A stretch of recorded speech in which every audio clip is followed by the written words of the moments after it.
one is very special because we're doing it together with UGSS. And it's a topic that's very dear to our hearts on teleworking. I just would like to introduce Karen, who was on the working group that worked on the document that you've all seen. Karen is actually a biologist by training, and she has a master's degree in environmental science and policy. And she has over 15 years experience in private sector, non-governmental and multi-sectoral organizations. She's worked with the World Bank in Washington, and she's worked in investment operations in the fields of agriculture, rural development, forestry, biodiversity, landscape management, and climate change. So she's very, very relevant. At the moment, she is with the OCB ESM team as a natural resources officer based in Rome. Karen is actually on mission right now, so we're so happy to have her. But before I hand over to Karen, I'm going to hand over to Florence, as well as Susan Murray. So we've got the two presidents of the staff associations. So Florence Tatanak is the president of AP, and Susan Murray is the GS of UGSS. So I'm just going to ask them to say a few words before we start, and then we'll hand over to Karen. So Florence, over to you, and then Susan. Thank you. Yes, thank you very much, Watsi, and thank you very much for Karen and for all the panelists here. So this paper is an initiative by both staff association in FAO, UGSS, and AP-in-FAO. And we joined forces in order to get this topic advancing in FAO and to get evidence and data about not only what staff was thinking about teleworking, but also what was the situation of FAO regarding other institutions, not only UN. And we thought that we really need to put some work on it. So we created a working group between the two associations, and also with members that were interested in the topic. So they started, I think, like in November, something like that, to work on this paper. It was a lot of work, so really appreciated this work. And then we published a paper like 2 weeks ago together, and we are very happy to present it to all our members. This paper was sent to HR and to management. We hope that they will take it into account. But this time, what we want to do is really to present it to all of you, not only members of AP or UGSS, but everyone. We hope that we were able to reach out most of the people. Also in the field, obviously, this is something that we will need to discuss to show also management that people in the field also appreciate teleworking. So I will leave it like now for then the presentations and the discussion. I am really looking forward for it. Thank you very much. Thank you, Florence. Susan, if you could give us a few words. Hi, good afternoon, good morning, everybody. It's just not much to add, except that obviously we hope that the paper has been useful for staff and who have read it, and we look forward to presenting it to you and also getting your feedback, which the feedback we've received so far has been quite positive. And as Florence was saying, we hope that this will be an excellent base for the organization to use in setting its permanent policy on flexi working. Okay, thank you. Thank you very much. So we're going to go through the presentation, which Karen is going to do. So I ask that please use the Q&A, put all your questions in the Q&A, and then we'll respond to them. And please note that we will send, this will be recorded, it's being recorded. It will be on both the AP-in-FAO and the UGSS websites. so you can find it there if you need to rewatch it. We've got the second session happening tomorrow for the different time zones, so tomorrow at 10. So please put all the questions in the Q&A so that we can handle all of them and respond to the ones. Even if we don't finish them today, we will definitely send you the responses. So without further ado, Karen, handing over to you. Thank you very much. I will just put the presentation here. Let me know if you can see it. Can you see it? Okay. So thank you very much, colleagues, and good afternoon.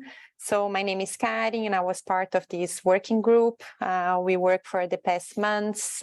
We did several, we work in, assessing several other organizations of the UN organizations, but also comparing other multilateral institutions. And we did a lot of research also on even scientific papers now to support this position paper. So we found we found three major findings now from these studies. First is that FAO has a very stringent telework policy, is one of the most stringent ones compared with other UN agencies and multilateral institutions. That the policy is at odds with employees' wishes, well-being, and feedback, because there has been a lot of research and consultations on that. And that we also found that telework could bring considerable advantage to FAO, its employees, and the environment. So, as we will see in the next graph, telework trends in the UN system and other international organizations, FAO has the most stringent policy. So here on the left, the first graph explains teleworking in duty station days per week. This means that working from home days. So as you know, in FAO, we can only work from home 2 days per week, and most of the other UN organizations, even in Rome, is 3 days per week. So they come to the office 2 days, and we have to come to the office 3 days. And then when the right graph describes telework outside duty station, and also this is like per year. So in 1 year, if we want to telework, working from our countries or anywhere else, we can only have 15 days. And we have seen that other agencies varies from 35 to 180. So again, FAO is one of the most stringent ones. This is important also because being an international organization, we are far from our families. Sometimes, I will give my example for myself, my son has 17 weeks of vacation per year and I only have 5, so I don't have whom to leave him during this difference. So I think this would also help a lot of families having this flexibility. And also, when we think about FAO current policy, it's at odds with employees' wishes because there has been some feedback. And in June 2020, there was a survey led by AP-in-FAO. Then in 2020, there was a survey by CSH.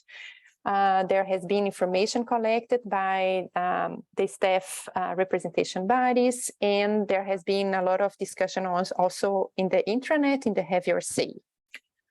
All this feedback that we received is that telework is important to morale, also to mental health.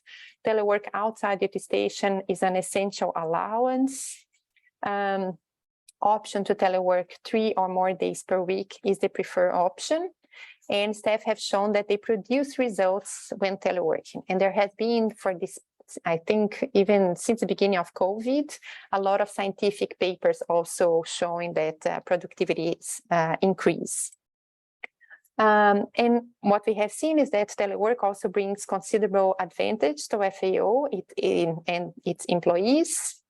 First, the benefits to the organization, that's first increase productivity, and there is scientific evidence to base that. There have been several institutions assessing and getting in data and being able to prove that, because I believe that the time that we save on commuting, we are dedicating for work. Increase employee engagement, improve quality of work, we can focus on results, allow business continuity, especially being an international organization. We are working 24 hours because we have offices in the whole world. So, and sometimes we need to talk with an office in the Asia region, and sometimes it's in the in Latin America. So we also need this flexibility. No? It also attract and retain talent, improve workplace diversity, inclusion, and gender equality, and also reduce costs. And the benefits to employees, it increases employee satisfaction, it reduces stress and expenses, reconciliation of work and family life, increased focus, and it contributes, I think, to mental health as well. And finally, benefits to the environment, no? Because we know that with the climate change issue crisis ongoing, commuting every day, it contributes a lot to GHG emissions. So being able to work from home also contributes to reduce these GHG emissions. And I think in a number of countries that we are working, public transport sometimes is it's a very complicated option. So there is opportunities for enhanced environmental sustainability. So the staff representative body's recommendation for telework are the following. The recommendations, the full policy on telework, replacing the COVID guidelines with increased flexibility, and we will explain that in the next slides, in line with the guiding principles identified by the UN System Model Policy on Flexible Work.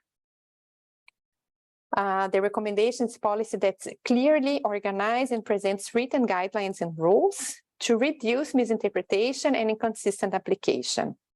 Also, it's an effort to change FAO culture and build up mutual trust among staff and managers. So the recommendation is at least 3 days per week in duty station, like being able to work from home 3 days per week and coming to the office 2 days per week. And at least 90 days per year outside duty station. So this is a common allowance and far less than other range up to 180 days per year. Also regarding the approval process, we also did some research on that, comparing with other agencies. So this should be more efficient and transparent. The approval should be with the direct supervisor, placing responsibility for managing telework at the same level as responsibility for establishing work plans and managing results. And if there is a decline request, it should be explained in writing. So this will ensure transparency and facilitate employees' understanding of the relationship between telework and delivering results. That's it. Thank you. And we are happy to answer any question. Over. Thank you very much, Karin. There are 2 questions that I couldn't answer.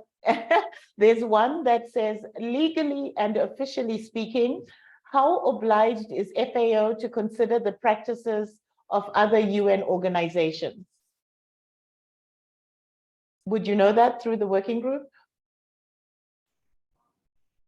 No, I wouldn't know either. Yeah. Sorry, Susan. Maybe I can reply on this. Actually, there is no legal obligation for FAO, but there are recommendations with the body link with the UN system, which is called CEB, the Commission for, I don't remember exactly, but it's a commission that is looking at all the issues raised all the ways the UN is working, and there are recommendations related with flexible working arrangement that are a little general. So they, for example, they do not recommend any number of days, etc. But they are recommending that this kind of policy is, thank you, Mariangela, for flexible working arrangements are good for mental health, for a good environment, and also the benefits that we saw in the paper and I explained in the paper. So it's not really a legal obligation, but more recommendations. Thank you, Florence. I have the next one from Miranda, no question, but awesome paper, well done and thank you. There's another one from Nadine. What is the formal mandate for the SRBs to be informed/consulted on the HR guidelines? Can they also provide proactive advice without being asked? I think Florence and Susan, you can answer that one. What is our mandate? Susan, do you want to start this time? Yeah, okay. Well, of course we can. We can, our mandate is to be consulted and negotiate with them on these matters, and we can provide input, suggestions or whatever without being asked. So, I mean, I don't know if that answered your question.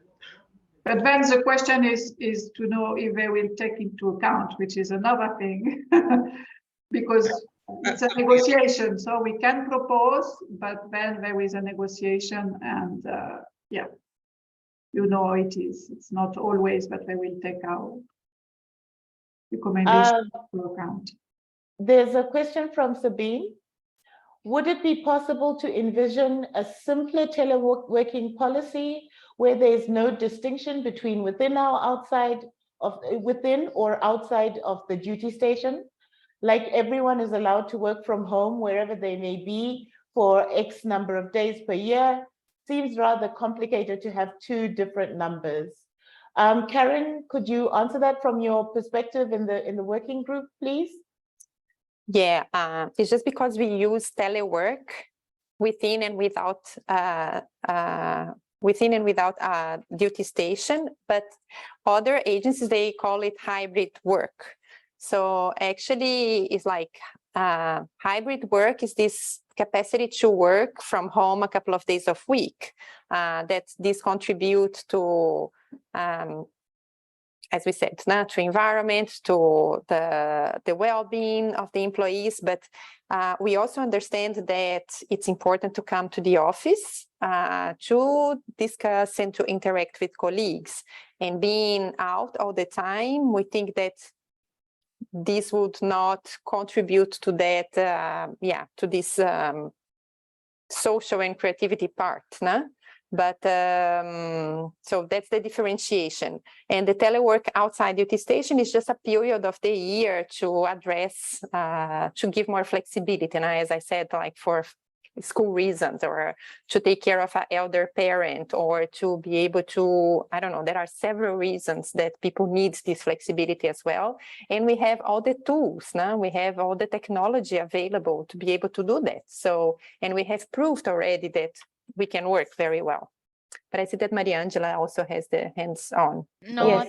Thanks, Karin, just to support exactly what you were saying, but also to answer to the colleague, why do we, first of all, divide it into the discussion at duty station and outside of duty station? Well, one reason was because, of course, all UN agencies are thinking in those terms.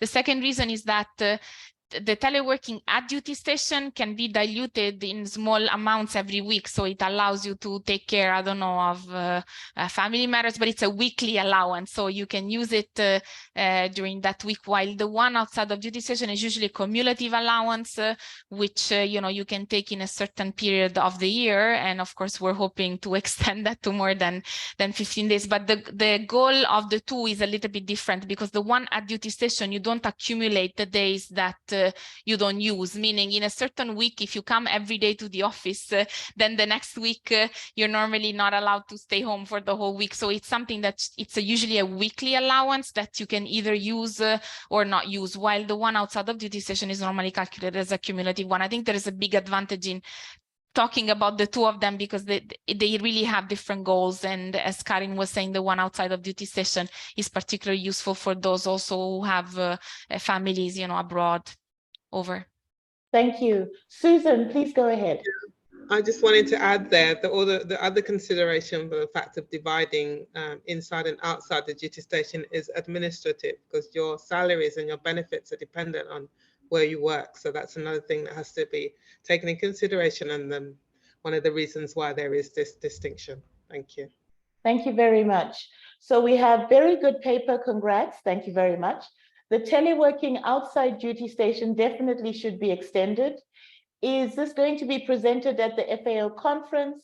How can we get visibility and get FAO senior leadership on board?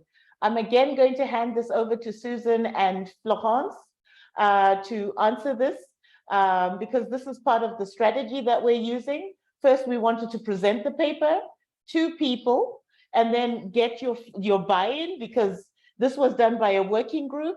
And so this is the first step. And then over to you, Susan and Florence, for the rest of the question about visibility and engagement. Well, maybe just to start, so as you said, this paper is one of the strategy that we are using for being heard and to show the voice of staff on this topic. Then how to convince managers and get decision. This is another thing, but we are still. Well, someone was also asking if we presented this paper to management. So yes, we presented it at the staff management committee, which is a place where we are really discussing this issue, and this committee is chaired by HR director, and she will share the paper. At least she will discuss it with management to where they will be taking a decision on this. But if we see that our voice is not heard, so maybe other option could arise. But we have not decided yet, but we are really happy to have your views on it, about how we could address this by maybe raising our voice louder with walkout or whatever other action that we could take. But this, it could also depend about your what you want to do as staff. Thank you very much, Laurent. Susan, I don't know if you want to comment on this. Me, no, I mean, what you said is fine. Obviously, if we have to see what management actually decide to do and when they decide to do it, and we'll be calling on staff to take action if necessary, you know, with such as walkout, etc., if we feel that's needed. But at the moment, they haven't given us any kind of indication which way things are going to go. So we can't really say what kind of action we might need to take in the future to get what we want. Thank you. We did ask that we get a definitive answer because, as you know, July to August is a very important time for a lot of families. We as staff need an answer. So we have asked for answers, and we're hoping that we will get some. And as Florent said earlier, yes, we can request, but it does not necessarily mean that we get a positive response all the time. There's another question here. Can a sick leave be converted to teleworking? I think administratively that's an issue. You can't do that. It's an administrative issue. And if you're sick, you need to be sick. Don't work. Hold on. Maria Angela, please go ahead. Yes, no, I have some details about this one because I underwent a surgery this year. And so I went through the process, and in order to, so you are allowed, if the doctors say that you can do that, in an extended sick leave period, your doctors may recommend that you can be on extended teleworking.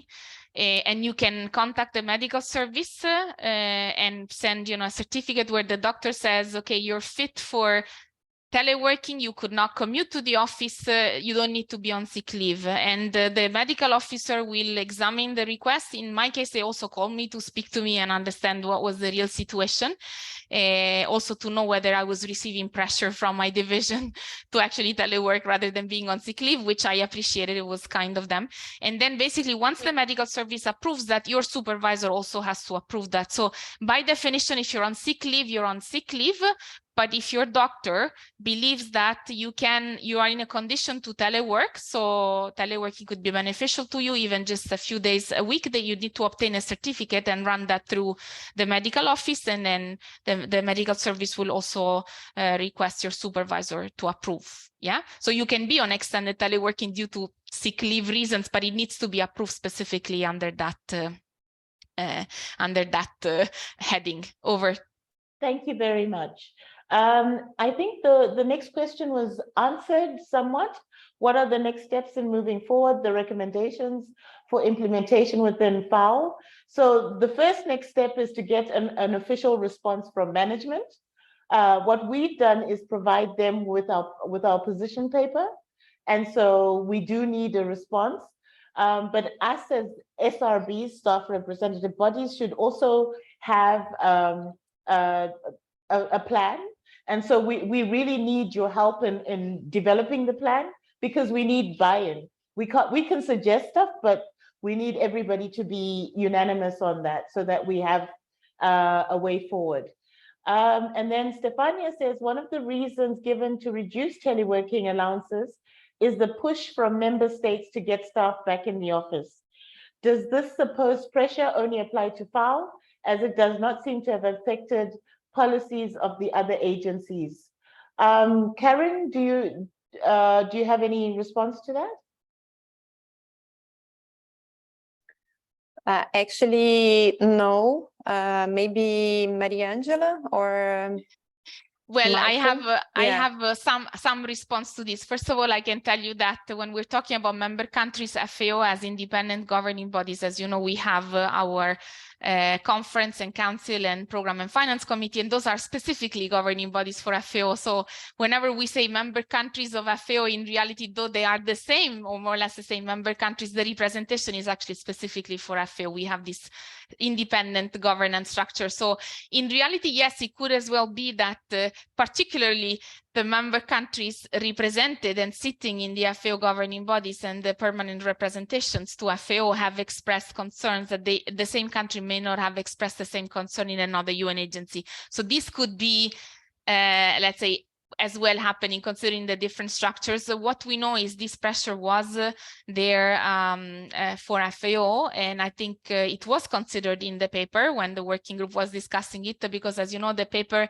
is not at all saying that coming to the office is not important. It's just giving a more flexible interpretation to it. So I think we did fully take, we know that FAO is owned by the member countries. We did take that concern into account.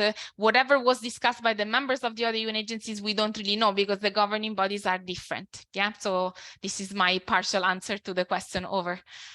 Thank you. And Karen, go ahead. Yeah, just to complement, thank you. On the opposite side, we have been seeing a lot of donors talking to us and other donor agencies, and also member countries representatives asking, like, what are your measures in place to contribute to the reduction of greenhouse gases emissions now, and why they're asking people to come to the office every single day. So I think it's a mixed message that we are receiving. Some are saying, some might be pressing, but others are definitely pressing us to do more telework, to be more aligned with the rest of the world now also, and to reduce greenhouse gases emissions. So I don't know, another recommendation, if possible, also to check with your country representative and present this position paper and discuss with them now the benefits, because it's very clear and there is scientific evidence that is good for the environment, that is good for the employees, and it's good for the organizations. There are several studies that show that productivity improved significantly. Some studies say that improved even 13-15%, and we have scientific evidence for that. No? So why not talking to the member representatives? Over. Thank you. There's a question from Berhanu. The working group which conducted the study is made up of members of the staff representative bodies, I believe. If that is the case, do you expect FAO management to consider it biased to staff and not an independent assessment of the situation? Actually, they are members, not necessarily what do we call them? Not necessarily in the representative council or in the exec sec. So these are just members of AP or members of UGSS. So it's not specifically us elected members. It was just members who volunteered to work in this working group. So they are representative of staff. These are just staff members who chose to look at the scientific evidence because we felt that we needed to have a position for such an issue, especially given its relatively controversial nature. And then, do you have any ideas about the reasons why FAO is stubbornly silent about the voices of colleagues since months? Do they think that not confronting the issue is a solution? I don't know how to answer that. Is anybody willing to take this on? I have no idea why they're silent. I do know from our meetings in the SMCC that there are a number of issues that are being tackled, and it might just be a question of many issues. I don't know. So that's a question that I think we can't answer. It's a question we need to put to management and see how they can provide the answer for this. Yes, Maria Angela. No, I know, thanks. The question was controversial, but in addition, I can say the working group, when we were discussing amongst each other, in reality, there was no intention of it. The paper is a very constructive paper. It is not trying to go against anyone. I think we do respect a lot the hard work, the management is trying to do. We know it's not easy to manage an organization as large as FAO, and by that matter, any other large organization like FAO. So in reality, the paper takes a fully constructive, as you were saying, a scientific approach, even because we looked at different experiences, and also we based our positions on surveys that were all staff surveys that were conducted, either recently or less recently. So in the end, we try to interpret what are, let's say, the common views. In the end, I think that the paper really takes a more constructive. There was no, in reality, criticism meant. No, it is so we could also, let's say, interpret that on a positive sense. Sometimes silence also means that things are being thought through carefully, and we hope this is the case. So we hope that there is silence because this is an important issue, and maybe there is a reflection required. So we do hope that silence is a sign that this policy is being well thought through. Over. Thank you so much. It says, thank you very much for the great work. I subscribe for every word presented. What are the next steps and how can we help to make this proposal reality? As we said, the next steps are getting consensus from our members and then helping us as the SRBs or the front line, as it were, the faces of staff, helping us present the situation of staff and coming up with what do we do next. So this is why we've presented this paper to you, and hope that you will help us then work out the next steps, and then we will take those next steps once we've carefully thought them through. Congratulations. Okay, so there's congratulations for this brief and excellent presentation. My question is related to, is there any reference or instance in charge of arbitration in case of interpretation of conflict? Did you share this with them? I'm sorry, Sharif, could you put your hand up and ask the question because I'm not understanding it. Is anybody understanding the question? Maybe Sharif, you could put your hand up and explain, and we could then understand what you're trying to ask. Is Sharif still with us? We will need to give what is the name? Yes, Sharif can talk. Thank you, Sharif. Please go ahead. Please ask your question. You have to unmute yourself, though. I see Sharif's hand So, up. okay. Yes, thank you. Okay, Thank you. that's good. No, Yes. my question is regarding the presentation was very nice and very brief and consistent. The question is related in case we have some different interpretation from different organizations regarding the teleworking and the advantages that we can get from it. And we find us as a FAO lazy in terms of this interpretation. How to move? What is the institution that is in charge of arbitration when we are in conflict regarding the interpretation of what we have to do or not? You understand? Yes, I do understand. Okay.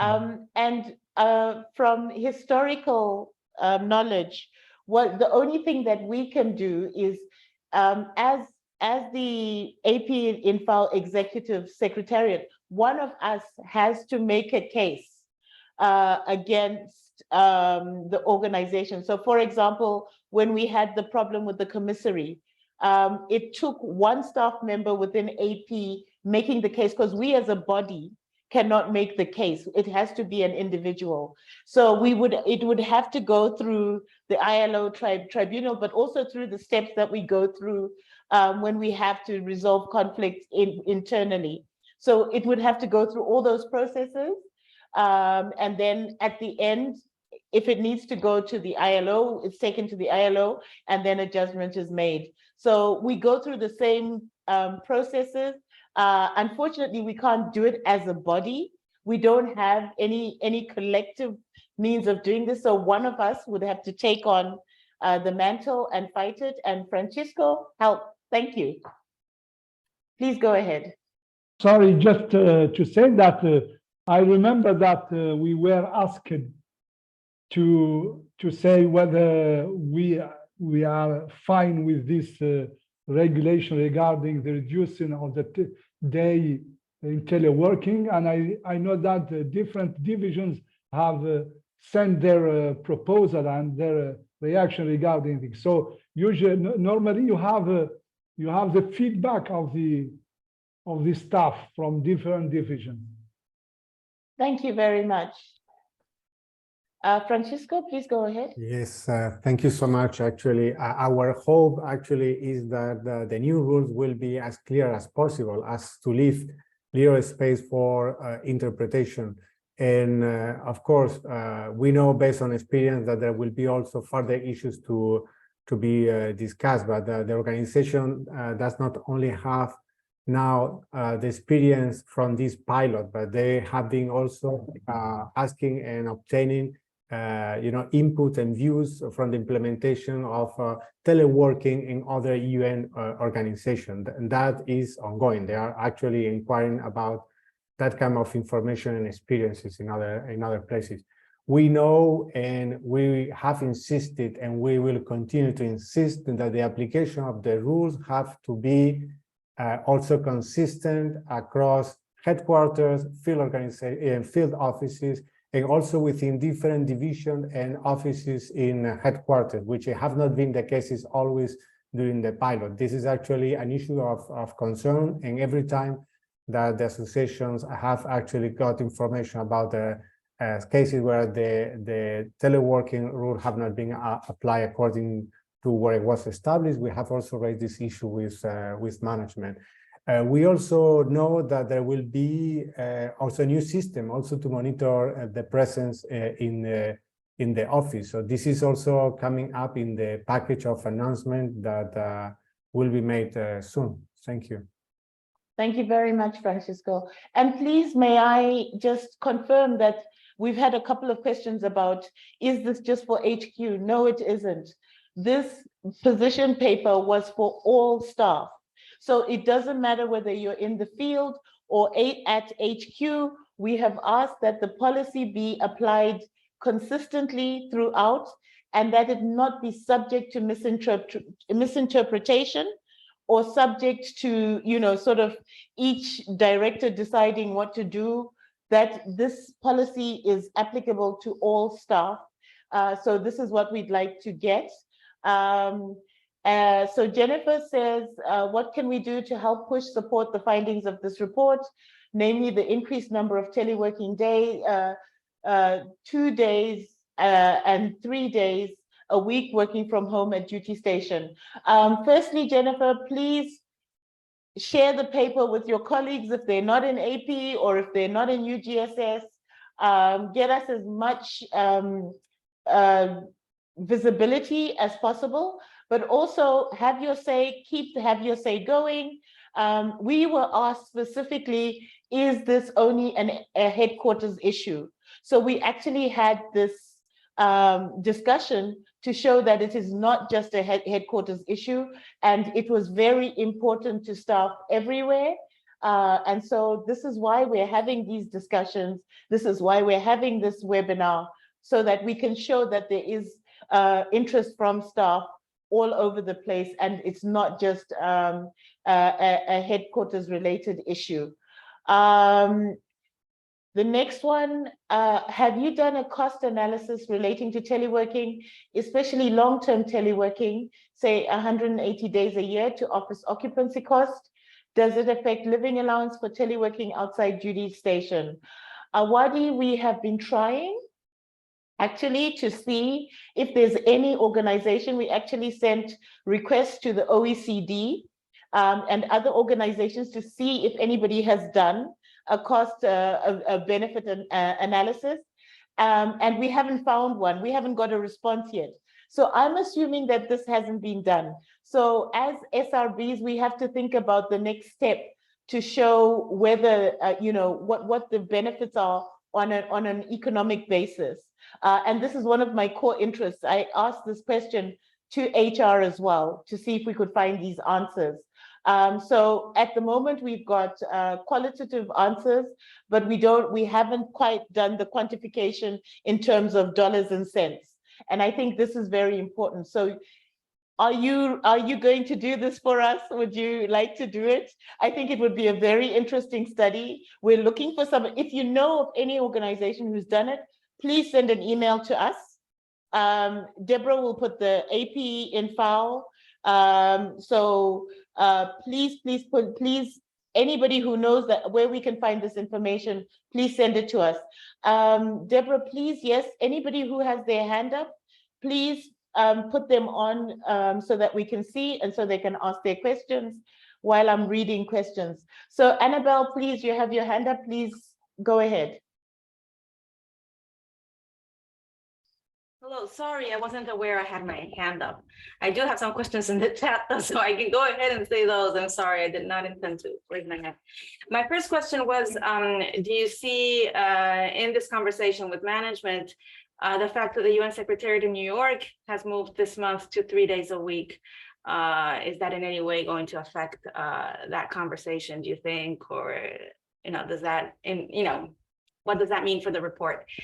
And then I had a small detailed follow-up question for Mariangela on her teleworking experience with sick leave, but maybe we can leave that for later.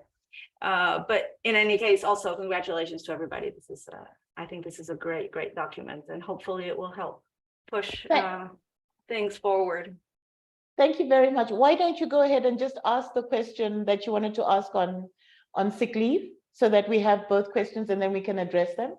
No, okay, well, we can also not address them. It's a detail, but I was wondering, Mariangela, when that happened, could you have taken teleworking because of the sick leave, because of the sick situation outside of duty station? And if so, did it affect the 15-day allowance in any way, or did it restart it? Okay, thank you very much. Karen, if you go first, and then Mariangela could. Yeah, no, I was just gonna say about this New York, all the other UN agencies, they have not changed. And we have also checked with other organizations in Washington, DC and things like that, and in Europe. And most importantly, I would say the other Rome-based agencies, IFAD and WFP. And for IFAD, both of them, they have recently reapproved, let's say, their telework policy, and it's still 3 days at home, 2 days in the office now, and they have more flexible working outside duty station as well. So I don't see why we should compare ourselves just with New York if we compare with other agencies around the world, other UN agencies around the world, and also in other countries. I think if we have to compare, we could compare with other UN agencies in Rome, for instance, and then this apply for the decentralized offices where they have the headquarters in Rome. Over. Thank you. Maria Angela, please go ahead. So, Annabella, basically, okay, in my case, I had a surgery. I was at duty station, and the reason why I could not commute to the office was a back surgery, so I was actually unable to move. Now, that would have also ideally hampered my ability to move to another duty station in theory. However, I presume that if you're getting some sort of medical procedure, or if you get sick as you are outside already of duty station, I would presume that the same request for teleworking could apply, right? Because that's for medical reasons that you either have to remain. So I would presume that if you're already outside of duty station and getting a surgery there or getting sick there, you are not in a position to move back to the duty station. And so you could request the same extended teleworking. What I have doubts about, because I don't think that in the policy this is stated, is what happens to your 15 days allowance. Common sense would say that the two things should be separated, because the reason why in particular I was on extended teleworking was because of a surgery, nothing to do with so if I imagine I had that surgery outside of duty station, that was nothing to do with the 15 days allowance. But I think you would need to be in the specific case and ask the question to HR in that case, because I don't think this aspect is covered in the policy. I think the policy simply says that extended teleworking can be granted for specific reasons, medical reasons are included, and then that's how my interaction with the medical office went. Over. Thank you. Florence, please. Yeah, no, just actually to complement on this, yeah, there is two provisions for teleworking outside of duty station. One is 15 days with no major reason, but you have the possibility to request extended teleworking outside of duty station for more, let's say, serious reason, but could be sickness, or even taking care of someone sick in your family, for example. Or I also saw a question about someone asking about a disabled child. So this is still there in the policy, at least in the AC circular, in the latest circular, and this is being implemented within FAO. The only difference is that it has to be approved at a higher level by the stream director or by the ADG in regional offices, etc., and not by the direct supervisor. But a lot of colleagues are taking advantage of this teleworking outside of duty station extended period because of personal serious reason, and also may I imagine going through the medical unit. So I don't think this are being counted as a part of the 15 days. So just to clarify this difference between the normal, let's say, teleworking outside duty station and the extended period of teleworking. Thank you so much, Florence. What can we expect next? Is there going to eventually be a permanent policy? Will it be the same as the current temporary policy? Is there a possibility management will consider more days of telework outside duty station beyond the current 15? And I think this one is, I can attach it to the next one. The current policy pilot of teleworking ends on the 31st of July. Do you think positive changes will be introduced before or just upon expiry of the current arrangement? So we as SRBs are pushing for a permanent policy that is clear. We also, and I will hand over to Karen to address this issue, but this is our position. We would like a clear position. We would like it to be applicable throughout the organization. We would like it to be consistent, and we would like for everybody not to have these questions. What happens after the 31st? What do we do? Can we ask for teleworking outside duty station after the 31st? What happens next? So these are the issues this is the reason why we had the position paper, so that we could clearly outline what the SRBs and staff would like, and then get a response from management. But I'm going to hand over to Karen to just amplify that. Yes, I don't think I can contribute to much more than that, but yes, what we have been trying to do is to collect evidence, scientific evidence. FAO really consider this as we are a scientific institution as well, trying to use data, and we have also proven from the past years that we can work, and we can work better also with these flexible arrangements. So we really hope that the information that was prepared for this position paper can at least open this dialogue, because in the end, what we want is to start this dialogue with senior management. But we hope. I think we need to have this clarity before July 31st, because I think in every unit we are getting confused, like, is this 15 days before or after July? What should I do? So we need this clarity. Over. Thank you. Francisco, please go ahead.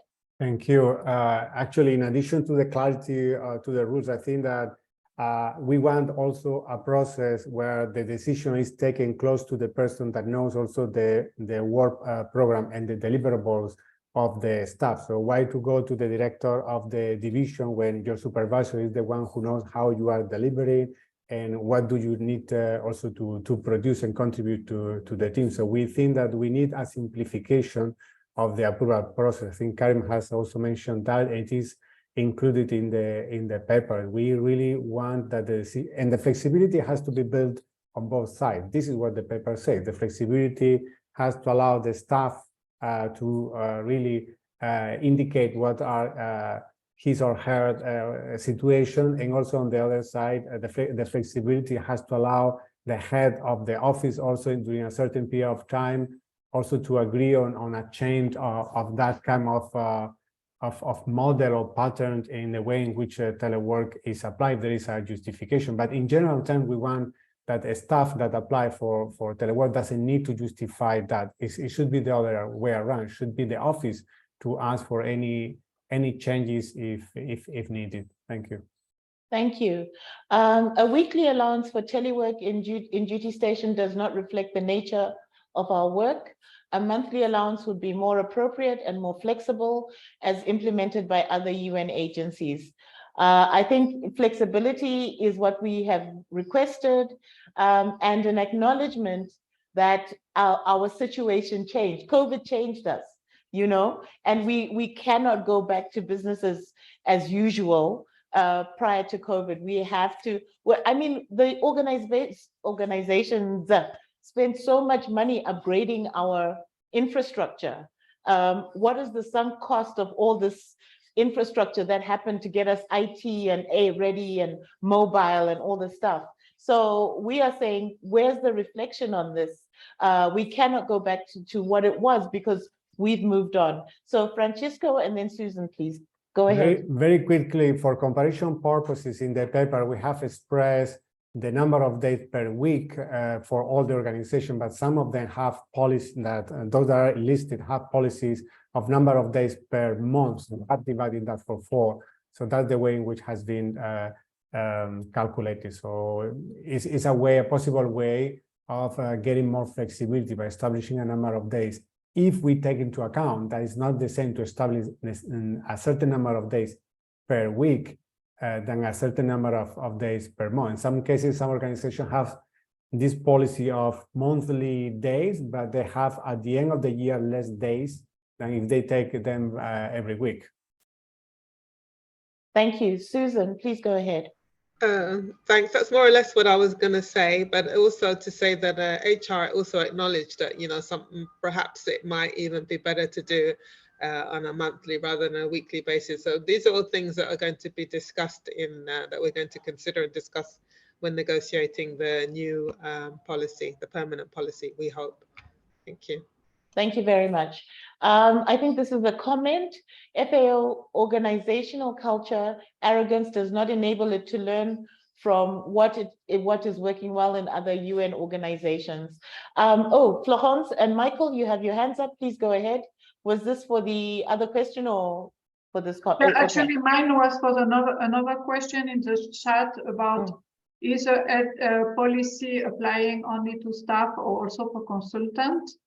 So obviously, the policy is for everyone when they are working in the duty station. So for consultants, you have different contract, but when the contract is in the duty station, so the policy apply. Obviously, when it is a home-based contract, then it doesn't apply, you know, because the person is not coming to the office. But for a duty station contract, the rules apply the same for consultant and staff. Yeah, this was Thank you, Florence. Michael, please go ahead.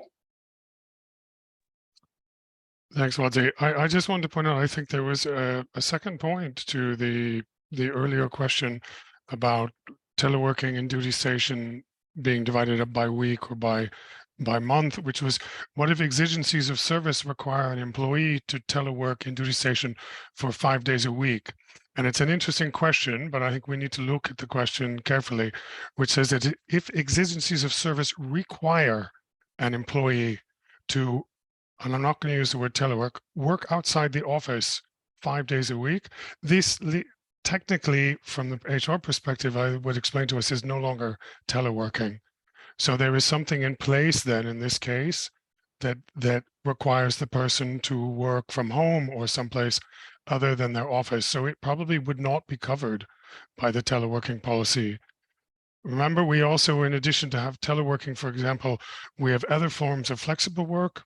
We have alternate work arrangements. We sometimes say AWA versus FWA. Those of us who got locked down during COVID and could not come into the office, that was alternate working arrangements. That was not teleworking arrangements. Some duty stations can't go into the office for safety and security reasons. I've been in a country where there was a military action. We were required to work from home. This is not teleworking. This is alternate working arrangements. So I hope that clarifies that particular part of that question. Thank you very much, Michael. Florence answered the question on consultants and staff. And then we have, thank you, Susan. Being allowed teleworking within the duty station does not mean people cannot go more frequently if they need or want to. Yes, that is correct. That's why we insist on flexibility, so that those who want to come in 5 days a week can come in 5 days a week if they can't, work from home. But those who can work from home for a certain number of days. So there's a question here from Sabine. How do the other UN organizations do it, which seemingly allow 180 days? Perhaps Karen, you could help us there. 180 days away from duty station. Yeah, we didn't go into the details on how they are operationalizing it. We just got the policy. We got in contact with them. We got the policy, and we asked about the number of days per week in the office and number of days outside duty station. And this was the information that we received. But what are the implications of these 180 days?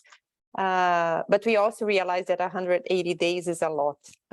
So we are just trying to have a little bit more of our 15 days, because we know that there are other implications, as Susan mentioned, maybe regarding housing compensation and things like that. Over. Thank you very much. And we've also got to understand the nature of the organization. WFP is very different to us. We're a technical organization that is not emergency. So some of these things need to be taken into consideration when we look at some of these policies. And then there was maybe we can do a quantification of costs from the point of view of the staff member. What are the costs associated with going to the office versus costs of being at home if there's no cost analysis from the organization? Anybody willing to do an economic analysis, please, we really would like that. Very happy to interact with people who are interested in doing that. Very interested in having a working group on that. I'm totally interested in that. I think that would be an exciting thing to work out. So that's something that, yes, please, we would love to do that. Then there's, do you foresee any non-negotiables from the AP and UGSS sides to take action when the policy is released? For example, if the policy says 10 days of teleworking at duty station, then outside duty station, then we will mobilize. But if it proposes 45 days, we won't. Susan, Florence, what do we say to this? Well, I would say that we do not have a clear cut. We made a proposal, a recommendation. We will see, depending on what management is coming back. I think if it is 10, for sure, it will be it will be a strong reaction. If it is 45, maybe we will see. We will discuss between us, and we will get feedback also from you, from our members, to see. I don't know, Susan, what do you think? But yeah, exactly. We'd have to get the feedback from staff to see and decide what we want to do. Obviously, I mean, 10, I think everybody would be willing, ready to do some form of action. So, but we'd have to get that. We'd have to be asked to do that. As the staff will have to, our members will have to tell us that we want to take strong action because we're not happy. And then we obey, we do this, we organize it. I think there's been some questions about the existing policy, which expires on the 31st of July. So there was an email sent out that says that if you request teleworking before the 31st of July for a period after the 31st of July, it's allowed as long as it's accepted and approved by your director or supervisor before the 31st of July. So yes, you can still take the 15 days outside duty station for a period outside the July 31st, as long as it's approved before 31st of July. So get your approvals in before the 31st of July in order to do so. I don't know if there are any other questions that I haven't answered, George, which are in the chat, because I was looking at the questions and answers. If not, please, as staff representative bodies, we are just the executive. We are the face of the organization. We need more members. So if you're not a member of UGSS or AP-in-FAO, please get the sign-up sheet, email us, come in. We need you. This has to be the voice of staff. We do not want to be seen as, the rabid, crazy people out there in the front, not representative of what the voice is. So we really ask that you sign up. Please go to our intranet sites. For AP, this is our 4th seminar. So please go and watch. We have the first one, which dealt with post-adjustment and introduced these seminars. We have the second one, which dealt with pensions. Then we did social security and insurance, in which you can get through FAO. And then now we're talking about the teleworking paper.